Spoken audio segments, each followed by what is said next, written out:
ಮಾಡ್ತಾ ಇದ್ದೀರಾ? ದಯವಿಟ್ಟು ಯೋಚನೆ ಮಾಡಿ. ಜನಕ್ಕೆ ಅನುಕೂಲವಾಗಬೇಕು, ಅನುಕೂಲವಾದ್ರೆ ನಾವಿರಬೇಕು, ಅನುಕೂಲವಾದ್ರೆ ಪ್ರಶ್ನೆ ಇಲ್ಲ. ಏನಕ್ಕೆ ಹಿಂಗೆ ಮಾಡ್ತಾ ಇದ್ದೀರಾ? ನಂಬರ್ 1. ನಂಬರ್ 2, ರೈತರಿಗೆ ಏನು ಮಾಡಬೇಕು, ಕಾವೇರಿ ನಿಧಿಗೆ ಏನು ಮಾಡಬೇಕು, ಸ್ಟೂಡೆಂಟ್ ಉದ್ಯೋಗ ಏನು ಮಾಡಬೇಕು, ಒಂದು ನ್ಯಾಷನಲ್ ಪಾಲಿಸಿ ತರಕ್ಕೆ ಯೋಗ್ಯತೆ ಇಲ್ಲ ತೇಜಸ್ವಿ ಸೂರ್ಯ. ನೀನು ಯಾಕೋ MP ಆಗ್ತಾ ಇದೆಯಾ?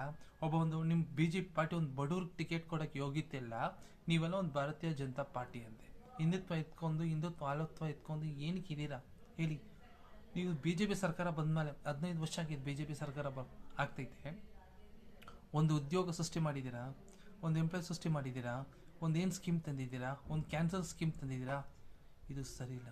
ತುಂಬ ಧನ್ಯವಾದ. Thank you. Have a nice day.